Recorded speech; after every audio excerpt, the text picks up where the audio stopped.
Assalamu alaikum. I'm Isha, roll number 1002 and the presentation topic is paper chromatography.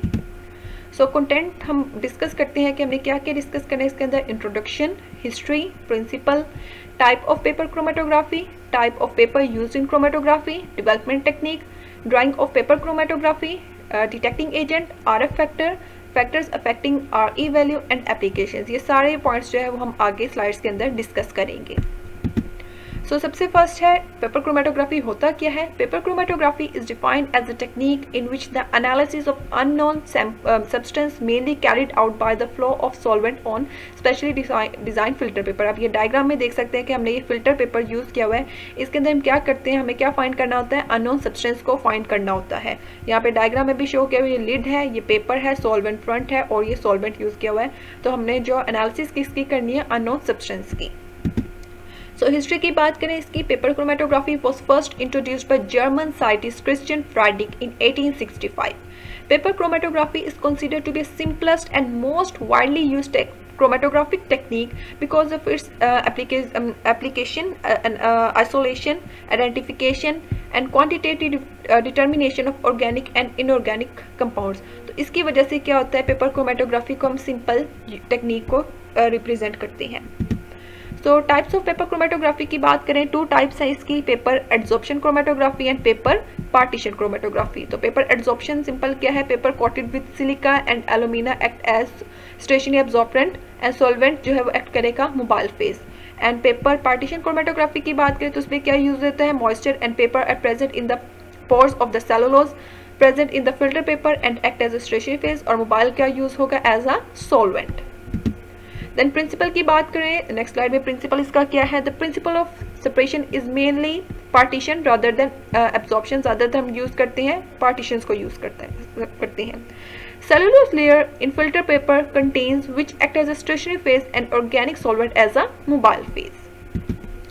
So types of paper जो हम paper use करते हैं chromatography में, कौन सा पेपर यूज कर सकते हैं, मॉडिफाइड पेपर जिसमें क्या होता है, एसिड और बेस वॉश्ड फिल्टर पेपर होता है, हाइड्रोफिलिक पेपर होता है, paper modified with methanol, glycerol, glycol, and last one is hydrophobic paper, acetylation of OH leads to hydrophobic nature, hence silica alumina can also be made. Then हम बात करते हैं कुछ development techniques हैं जो paper chromatography में use हो सकती हैं। तो नंबर फर्स्ट है ascending technique, the solvent flow against the gravity, मतलब जो सॉल्वेंट फ्लो होगा वो अगेंस्ट द ग्रेविटी होगा। The spot are kept at the bottom partition of paper and kept in chamber with the mobile phase solvent at the bottom. अब ये diagram में देख सकते हैं कि हमारे पास क्या है कि हमारे पास ये जो स्पॉट लगा हुई है, हमारे पास सैंपल है, तो ये क्या कर रहे हैं कि अगेंस्ट द ग्रेविटी कर रहा है। फॉर एग्जांपल यहाँ पे इन्होंने बात की कि ग्रेविटी हम बात करते हैं कि ऊपर से नीचे की तरफ जाती है, डिसेंडिंग के तौर पे जाती है, लेकिन हमारी जो डायरेक्शन है सैंपल की वो किस तरफ जा रही है, अगेंस्ट द ग्रेविटी। आप एरो को देख सकते हैं कि अगेंस्ट द ग्रेविटी की तरफ, नीचे से ऊपर की तरफ जा रही है। तो ये इस टेक्निक को हम क्या कहते हैं, ascending technique, ascending type chromatography कहते हैं। अब ये आगे डिसेंडिंग, ठीक है। डिसेंडिंग के अंदर क्या, development of the chromatograph is done by allowing the solvent to travel down the paper, ठीक है। असेंडिंग में क्या होता है कि नीचे से ऊपर की तरफ जा रहा था और इसमें ऊपर से नीचे की तरफ आ रहा होता है।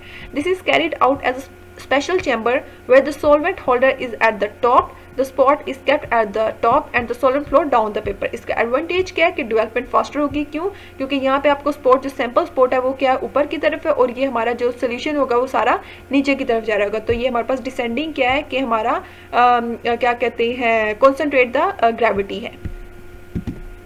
देन हम बात करते हैं दो तरह से, असेंडिंग डिसेंडिंग टाइप्स में क्या होती है, जिसमें हाइब्रिड दोनों ऊपर और नीचे दोनों की तरफ जा रहा होता है।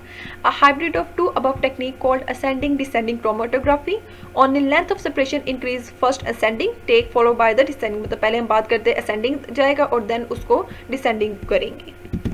देन हम बात करते हैं टेक्निक, नेक्स्ट टेक्निक हमारे पास कौन सी है, radial type of chromatography. Spot is kept at the centre of the circular path, ये आपको स्पॉट नजर आ रहा होगा, ये सर्कुलर पाथ में रखा हुआ है उन्होंने। The solvent flow through the wick at the centre, ठीक है। विक उन्होंने बात की, कोई हम बात कर सकते हैं, कोई थ्रेड यूज कर सकते हैं, इसको कोई स्ट्रिप यूज कर सकते हैं, उसे हम विक कहते हैं। And spread in all direction, और ये क्या करिए, सारे में क्या करिए, सर्कुलर डायरेक्शन, मतलब आप जब बात करें सर्कुलर है तो ये चारों तरफ क्या करिए, घूम रही है। तो रेडियल के अंदर क्या होता है कि स्पॉट हमारा कहाँ पे होता है, सेंटर में पाया जाता है। देन नेक्स्ट टेक्निक हमारे पास कौन सी है, 2 डायमेंशनल क्रोमेटोग्राफी है। In this technique a rectangular और स्क्वायर, ठीक है आपको ये नजर आ रहा होगा, रेक्टेंगुलर और स्क्वायर पेपर को हम क्या करते हैं, यूज करते हैं। Hence sample is applied to one of the corner and the development is perform at the right angle to the direction of the first run, ठीक है। हमने अगर जिस डायरेक्शन में हमें पहले लेके जाना है उसको हमें किस उसके डेवलपमेंट में लेके आना होगा, राइट एंगल के अंदर लेके आना होगा। देन बात करते हैं, हमारी सारी क्रोमेटोग्राफ जो टेक्निक्स है वो खत्म होगी। अगर हमने क्या करते हैं, प्रिपेयर कर लिया हमारा जो है वो क्या कहते हैं पेपर क्रोमेटोग्राफ जो है वो बन गया है। अब हम उसको क्या करेंगे, ड्राइंग ऑफ क्रोमेटोग्राफी करेंगे। After solvent has moved a certain distance for a certain time, the chromatogram is kept out from the tank, ठीक है। हमने क्रोमेटोग्राम हमने अपने टैंक से निकाल लिया। And the position of the solvent front marked with the pencil, ठीक है। और जो पोजीशन थी सॉल्वेंट की वो हमने पेंसिल से मार्क कर दी। अब इसको हम ड्राई किससे कर सकते हैं, they are dried by hot and cold air depending upon the volatility of solvent. Detecting agent क्या है, if the substance are coloured, ठीक है। अगर सब्सटेंस क्या होगा, कलर होगा, तो हम इजीली उसको क्या कर सकते हैं, डिटेक्ट कर सकते हैं। और उनके 4 कलर सब्सटेंसेस के लिए हम क्या यूज़ कर सकते हैं, फिजिकल और केमिकल मेथड यूज़ कर सकते हैं। फिजिकल मेथड में हम क्या यूज़ करेंगे, आयोडीन एंड यूवी जो चैम्बर होगा वो यूज़ करेंगे। केमिकल मेथड में क्या यूज़ हो सकता है, ferric chloride from phenolic compounds and ninhydrin in acetone for amino acids. So next point हम बात करें RF वैल्यू। RF वैल्यू क्या होता है, retardation factor. In paper chromatography the result are represented by RF value. जो हमारे पास result last में निकलता है उसको हम किससे रिप्रेजेंट करते हैं, RF वैल्यू से रिप्रेजेंट करते हैं, जो है क्या, movement of solute relative to the movement of solvent, ठीक है। ये फॉर्मूला देख सकते हैं कि distance travel by the solute over distance travel by the solvent, ये डायग्राम में भी आपको शो किया हुआ है। देन फैक्टर्स कुछ हैं जो रिटार्डेशन फैक्टर्स पे करते हैं, कौन कौन से हैं, टेम्परेचर, देन सेकंड फैक्टर है the purity of a solvent, then quality of a paper used, then distance travel by the solute and the solvent, and last one is the pH of the solution. Applications की बात करें, कहाँ कहाँ पे हम इसको use कर सकते हैं, separation of the mixture of drugs, next is separation of carbohydrates, proteins, lipids, and next one is identification of drugs and identification of impurities, and last one is analysis of metabolites of drugs in the urine and blood. That's end of my presentation topic. Thank you.